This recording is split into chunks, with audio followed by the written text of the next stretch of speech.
नमस्कार दोस्तों, स्वागत है आपके अपने YouTube चैनल संस्कृत अड्डे पर। दोस्तों, आज की जो वीडियो इसमें हम करने वाले हैं आपके कॉम्पिटिटिव एग्जाम के लिए इकाई 6 में व्याकरण में विशिष्ट अध्ययन से महत्वपूर्ण क्वेश्चन को, और एग्ज़ाम की दृष्टि से यह वेरी वेरी इंपॉर्टेंट रहने वाला है।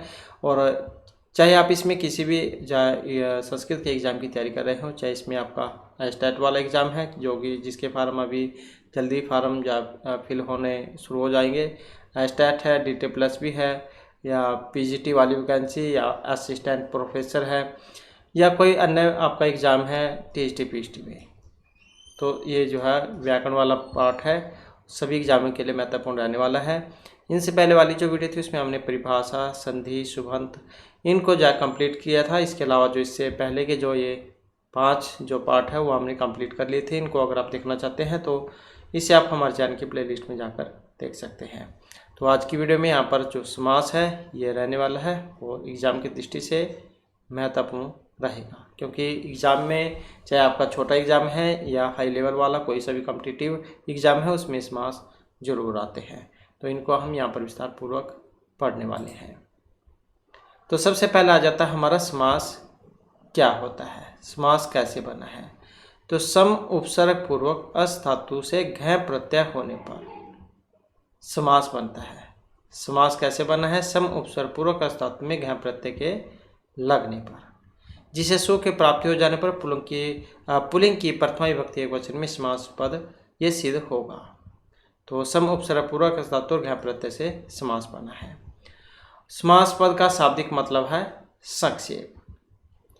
दो या दो से अधिक विभक्तियों का लोप कर देने पर जब एक ही पद बना दिया जाता है तो वह वाक्य के आधार में संक्षेप होता है। और इसको सिद्ध करने की जो पंक्तियां यहाँ पर दी गई है, ये लाइन भी आपके एग्जाम में पूछ जाती है। तत्तरसमसनम समास है, अर्थात अनेक पदों का एक पद हो जाना ही समास कहलाता है। विद्वानों के मत के अनुसार केवल विभक्ति लोप होने से संक्षेप नहीं होता, बल्कि दो या अनेक पदों का एक हो जाना वास्तविक संक्षेप होता है। अर्धमात्रा के संक्षेपण हो जाने पर भी महान व्याकरण पुत्र उत्सव के समान हर्ष मनाते हैं। अर्धमात्रा लाघवेन पुत्र उत्सव मन्यन्ते व्याकरणः। अर्धमात्रा के संक्षेपण हो जाने पर भी महान व्याकरण पुत्र उत्सव के समान हर्ष मनाते हैं। समास पदविधि है, अतः समर्थ आश्रित होता है। समर्थ है पद विधि, पद संबंधी यानी पद को उद्देश्य करके जो विधि होती है वह समार्थ आश्रित होती है। और यह समार्थ दो प्रकार की मानी गई है, एक अर्थी भाव एवं व्यपक्षेप भाव। तो ये तो था यहाँ पर समास। अब आ जाता है एग्जाम में लौकिक और अलौकिक विग्रह भी जरूर आता है। तो सबसे पहला आ जाता है समास का विग्रह। वृत्तीय अर्थ को समझाने वाले वाक्य विग्रह कहलाते हैं। पंच वृत्तियों में समास भी होता है, इसलिए उसको समझाने वाला वाक्य ही समास विग्रह या विग्रह कहलाता है। वृत्तीय अर्थ बोधक वाक्यम विग्रह है। यह विग्रह दो प्रकार का है, कौन कौन सा? लौकिक और अलौकिक। अब जो लौकिक है ये क्या होता है? जो विग्रह जन सामान्य में व्यवहार के योग्य हो लौकिक विग्रह कहलाएगा। जैसे राजपुरुष से है, ये आगे हम पढ़ेंगे इनके बारे में। ये तत्पुरुष समास जो उसमें आता है षष्ठी तत्पुरुष समास में, राजपुरुष का लौकिक विग्रह बनेगा राज्यपुरुष से है। यहाँ जन सामान्य का व्यवहार है। राजपुरुष किसे कह देते हैं? राजा का पुरुष। और इसका जो अलौकिक विग्रह है, जो विग्रह जन सामान्य में व्यवहार योग्य न हो लेकिन साधनिका के लिए उपयोगी हो, उसे हम अलौकिक विग्रह कहेंगे। अब समास कितने होते हैं? समास यहाँ पर 5 प्रकार के बतलाए गए हैं। केवल समास, अव्ययभाव, द्वंद्व, तत्पुरुष, बहुव्रीहि। द्विघु और कर्मधारियाँ ये तत्पुरुष के ही भेद माने गए हैं। वहाँ विशेष संज्ञा से विनिर्मुक्त केवल समास प्रथम भेद है।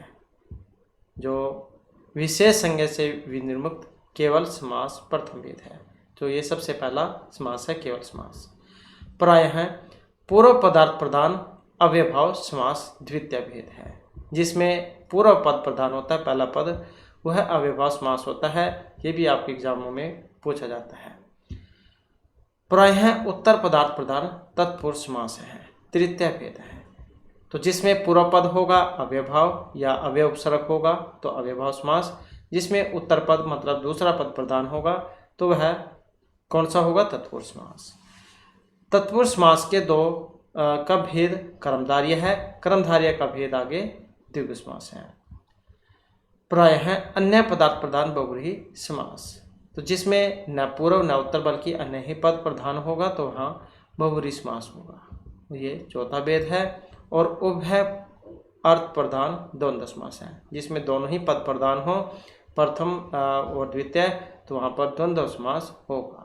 तो इस प्रकार से ये पांचवा भेद है। अर्थात किसी विशेष नाम से रहित समास ही केवल समास कहा जाता है। अब केवल समास क्या होता है, किसी विशेष नाम से रहित समास को केवल समास कहा जाएगा, जिसमें प्रायः पूर्व पद का अर्थ प्रधान हो अव्ययभाव समास, उत्तर पद का अर्थ प्रधान हो तत्पुरुष समास, तत्पुरुष का ही भेद कर्मधारय और कर्मधारय का ही द्विगु है। जिस समास में प्राय अन्य पद का अर्थ प्रधान हो वह बहुव्रीहि और जो दोनों पद प्रधान हो द्वंद्व समास।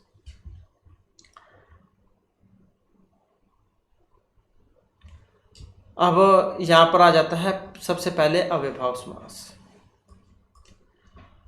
ये जो यहाँ पर लाइन आई है ये भी एग्जाम में पूछ जाती है।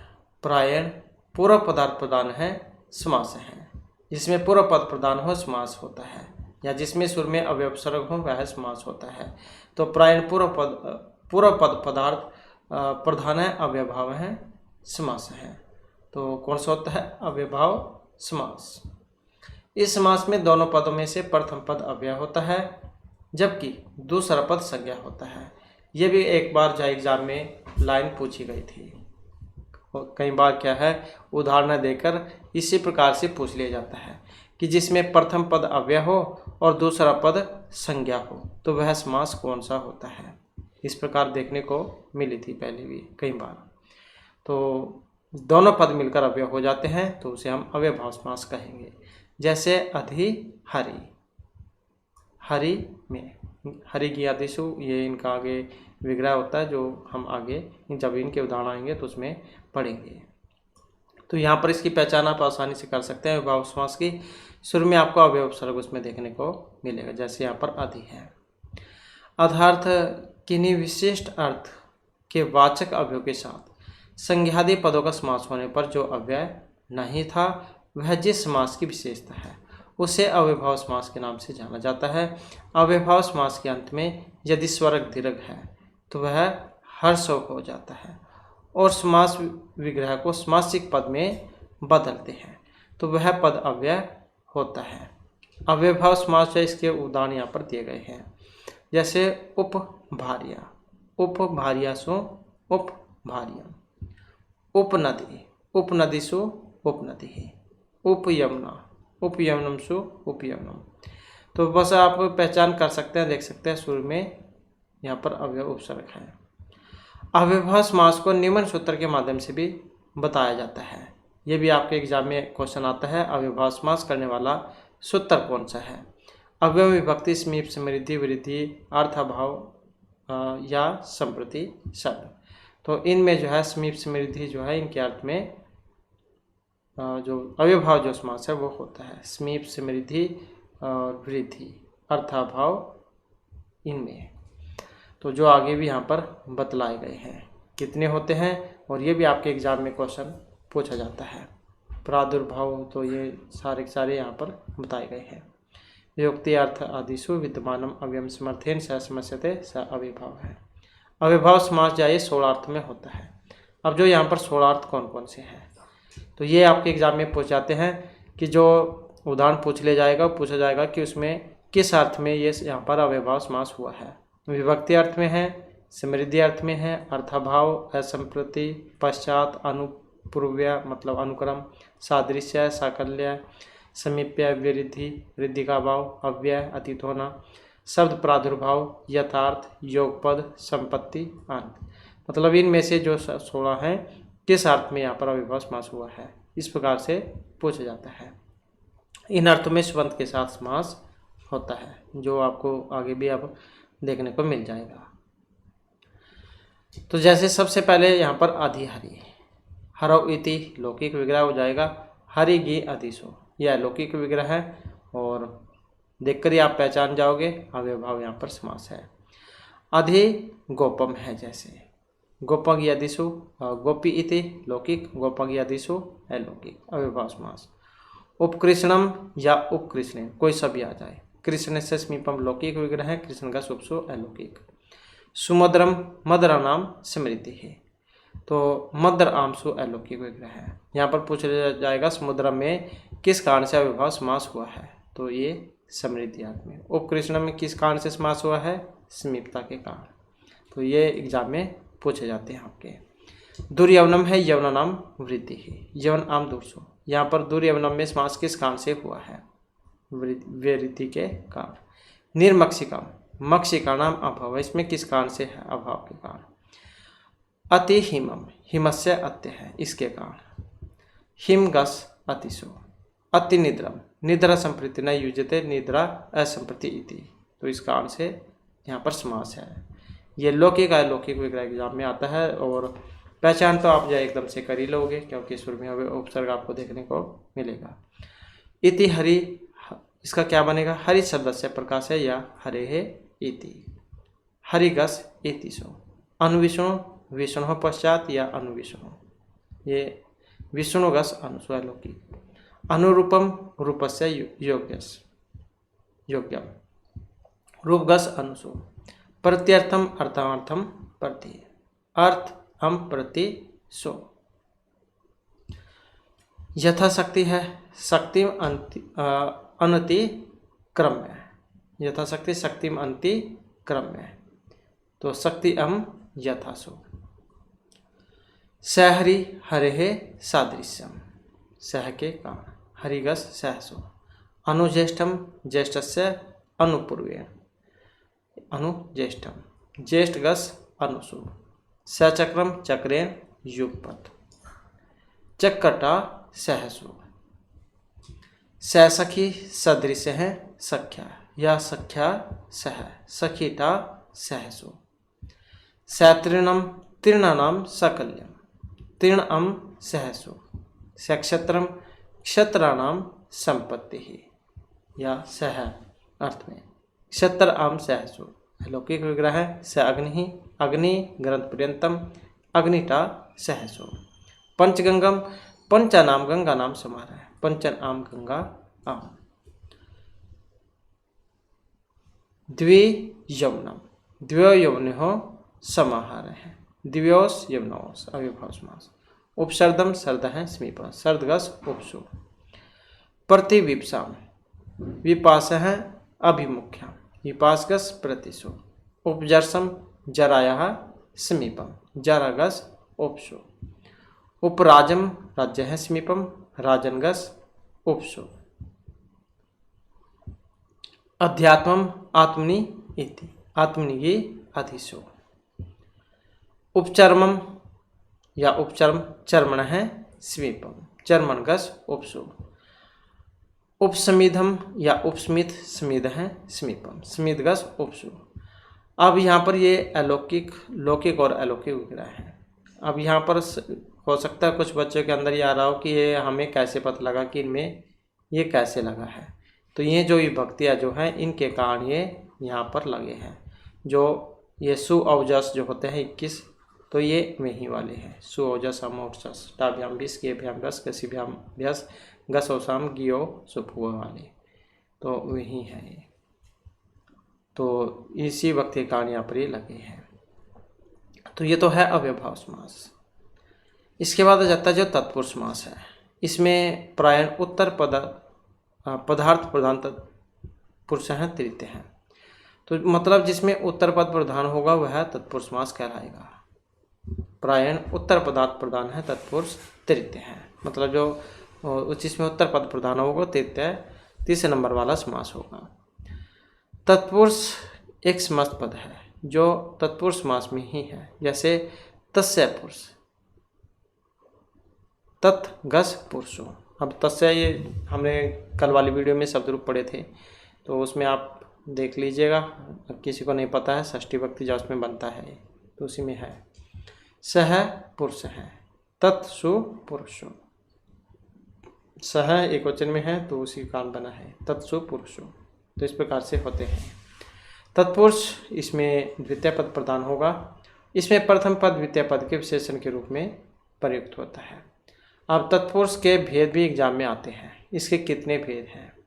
तो वैसे तो तत्पुरुष के 2 भेद हैं, समानाधिकरण, व्याधिकरण। अब जो व्याधिकरण तत्पुरुष समास है, इसके भी एग्जाम में पूछ जाते हैं कि इसके कितने भेद होते हैं। तो इसके 6 भेद होते हैं। तो जिस तत्पुरुष समास में प्रथम पद, पूर्व पद या द्वितीय पद, उत्तर पद दोनों भिन्न भिन्न विभक्तियों में हो तो वह व्याधिकरण तत्पुरुष समास होगा।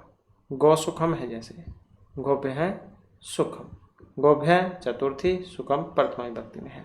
मतलब जैसे गो सुखम है, इसमें दोनों शब्दों में अलग अलग विभक्तियां हों तो वो होगा व्याधिकरण। आसानी से आप याद भी रख सकते हैं। समानाधिकरण मतलब समान विभक्तियां, व्याधिकरण मतलब अलग अलग विभक्तियां। अब इसके 6 भेद हैं, ये भी एग्जाम में आता है, जिसमें द्वितीय तत्पुरुष, तृतीय तत्पुरुष, चतुर्थी, पंचमी, षष्ठी, सप्तमी। तो इस प्रकार से इसके 6 भेद ये माने गए हैं।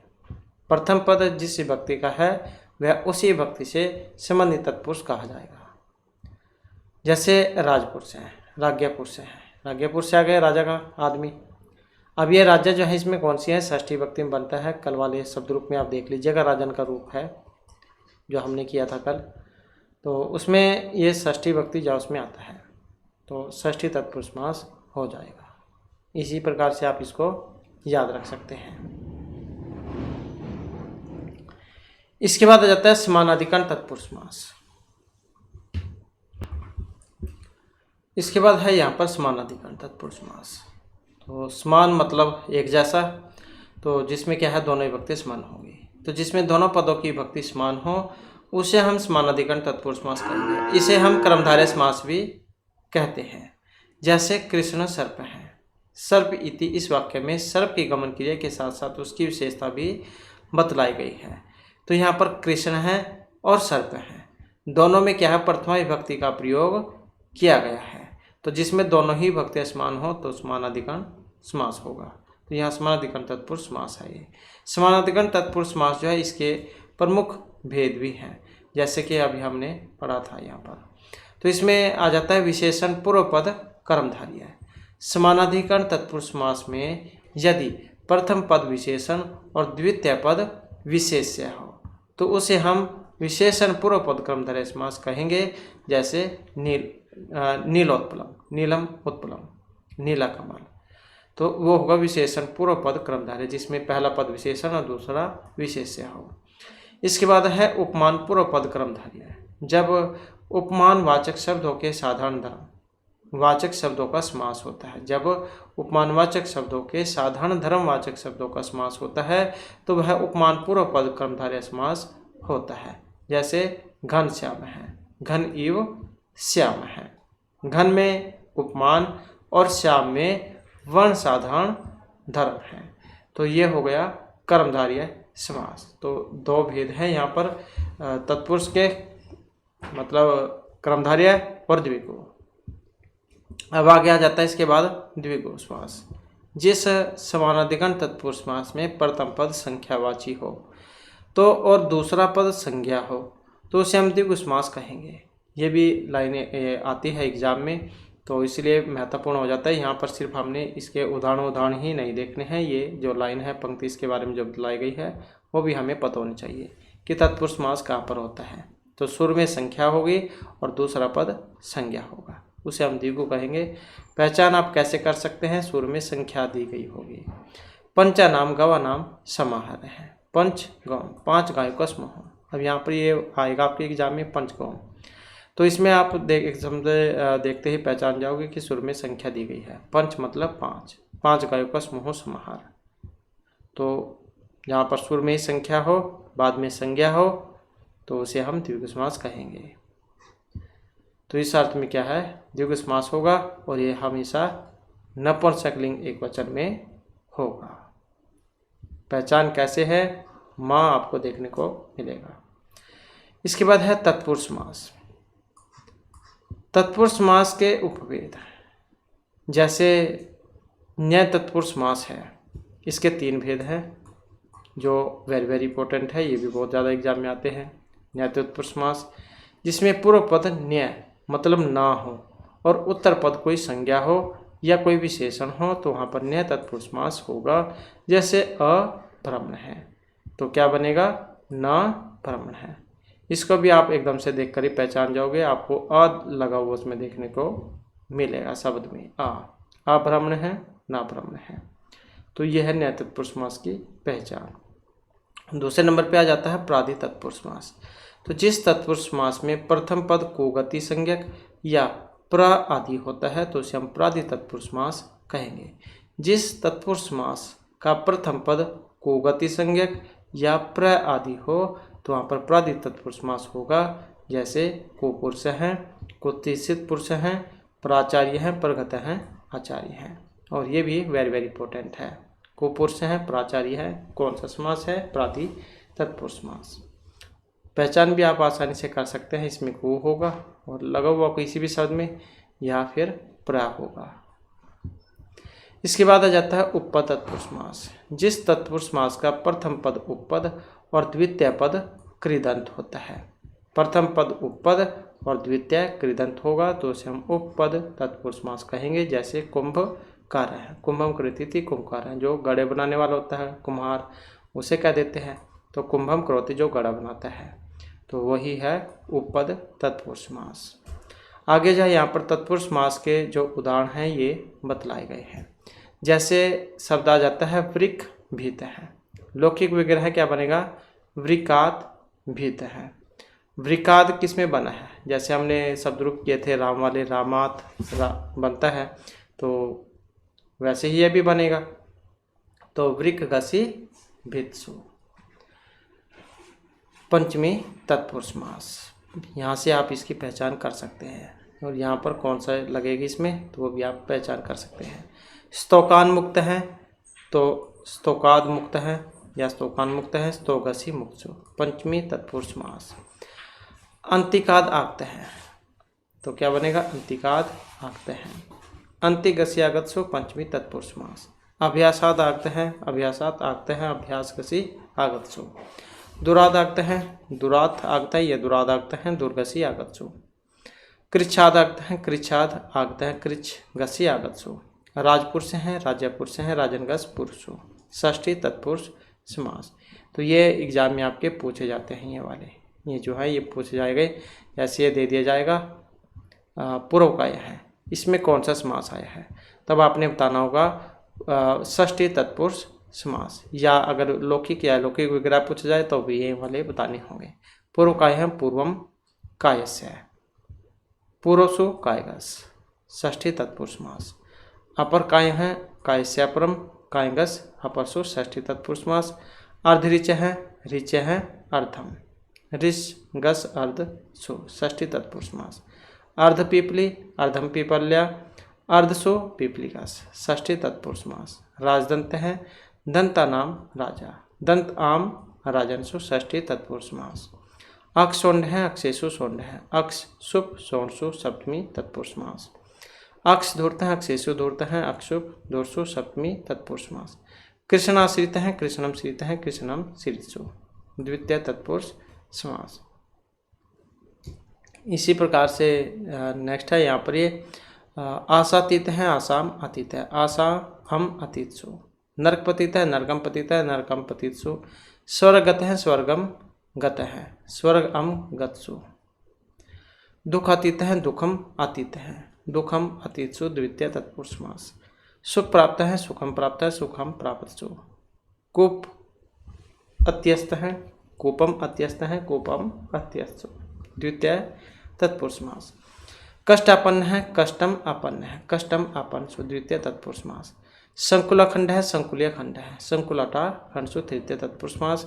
धान्यार्थ धान्येन अर्थ है, धान्यता अर्थसु तृतीय तत्पुरुष समास।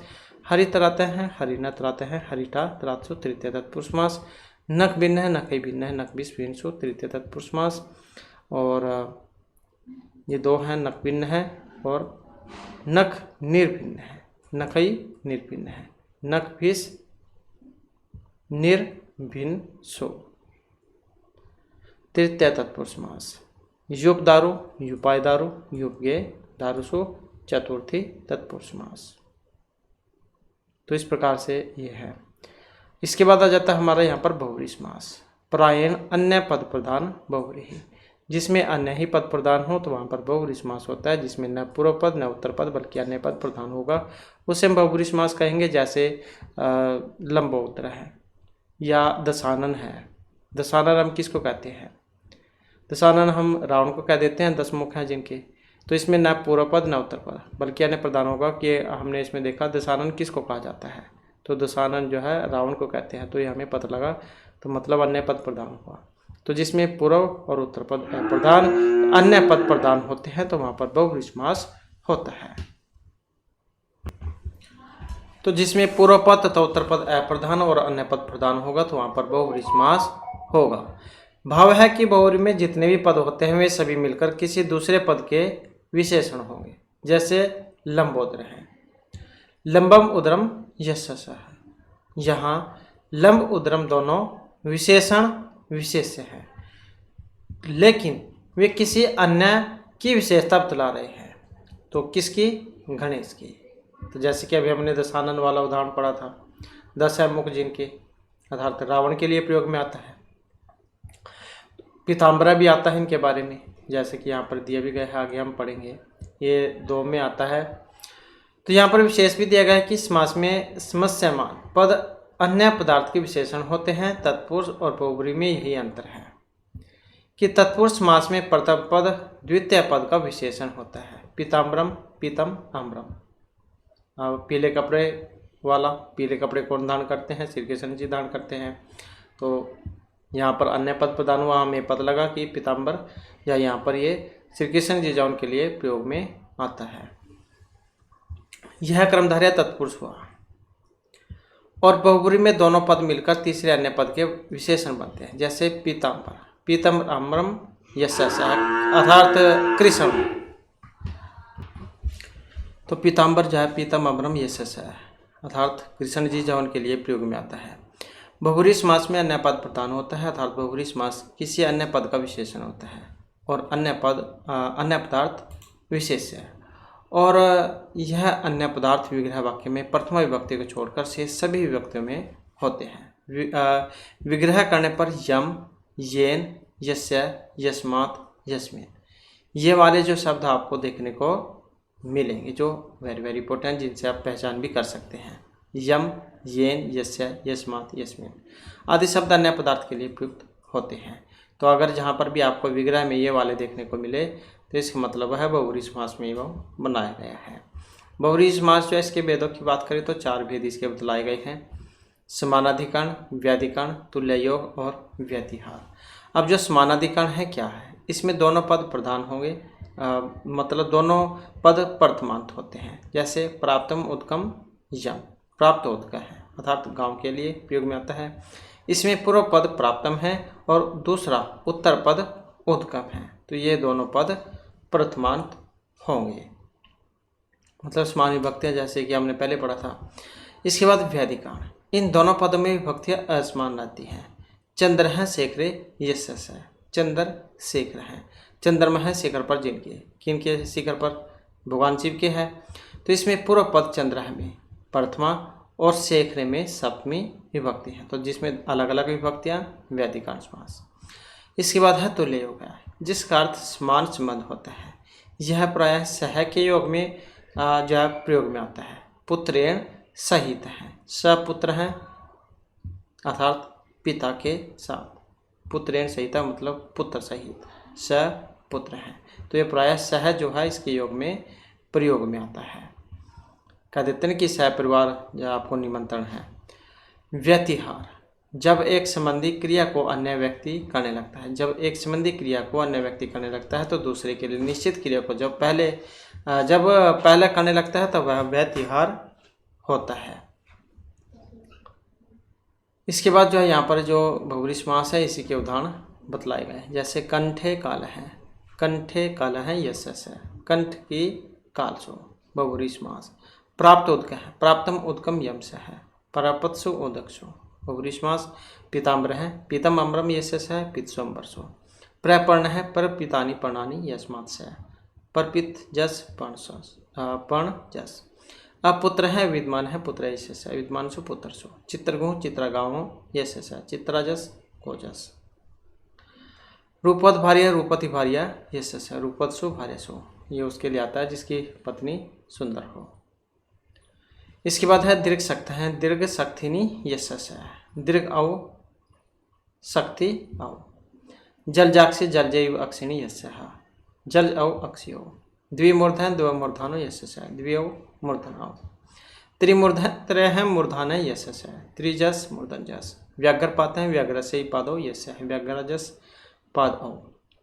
द्विपाद दो पादो यशस है, द्वि औ पाद औ। पूर्ण काकुत है, पूर्णम काकुत यशस है, पूर्ण सु काकुत सु। सुहृद शोभनम हृदम यशस है, मतलब शोभन सु हृद सु। प्रिय सर्पिस है, प्रियम सर्पि ही यशस है, प्रिय सु सर्पिसु। महायशस है, मैदयसो यशस है, मैथसो यशस्सु। उड़ रथ है, उड़ा रथ है, येन से उड़सु रथसु। उपरीता पशु हो, उपरीत है पशु यस्मी से है, उपरीसु पशुसु। उद्धृत ओदन उद्धृतम ओदनम यस्मात् सा, उद्धृतम अम ओदनम। वीर पुरुष का वीरा पुरुष है यस्मिन से, वीर जस पुरुष जस। स्त्री प्रमाण है, स्त्री प्रमाणी यशस है, स्त्री सु प्रमाणी सु। कल्याणी प्रिय है, कल्याणी प्रिया यशस है, कल्याणी सु प्रिय सु। अंतरलोम है, अंतरलोमनी यशस है, अंतरलोमन जस। बहिर्लोम है, बहिर्लोमनी यशस है, बहिर्लोमन जस। व्यूढ़ रस का व्यूढ़ है, उर है यश है, व्यूढ़ सु उरसु बहुब्रीहि समास। तो ये उदाहरण है, इनमें से ही आपके एग्जाम में पूछे जाते हैं। इसके बाद आ जाता है हमारा द्वंद्व समास। चार थे द्वंद्व, ये वाला सूत्र है जो द्वंद्व समास करता है।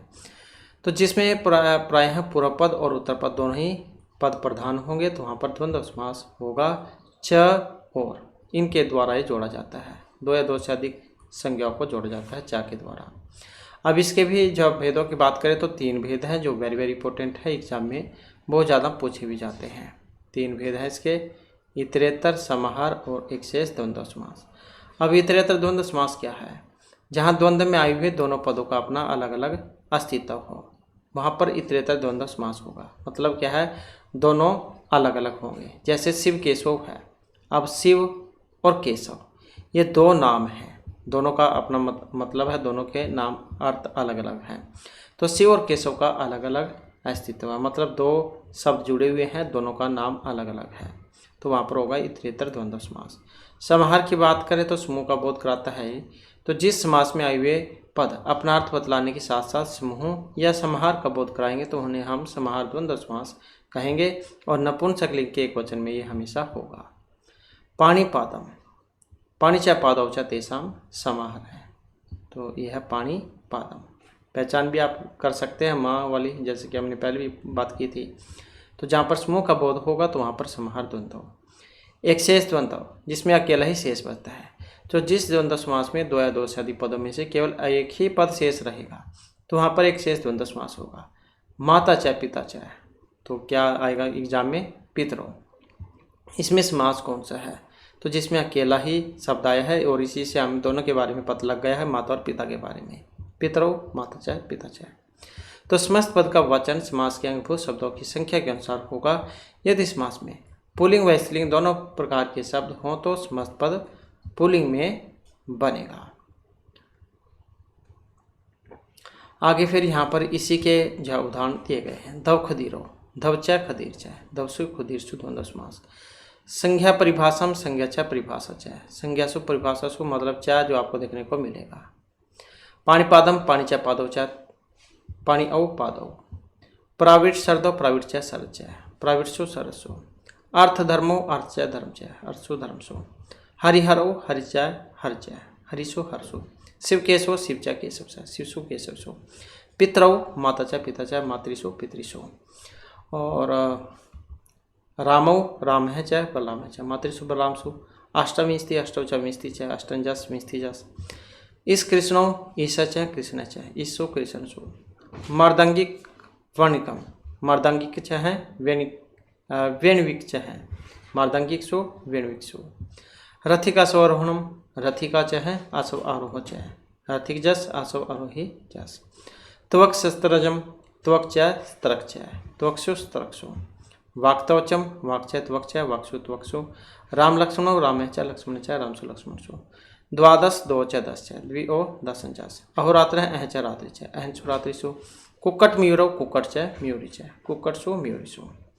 तो ये आपके यहाँ पर ये समास के महत्वपूर्ण उदाहरण और इसके जो नियम थे, और यही हमारी की क्लास थी। नेक्स्ट वीडियो की इसमें नया जो पार्ट है उसको हम शुरू करेंगे। और दोस्तों हमारे साथ अंत बनाने के लिए धन्यवाद।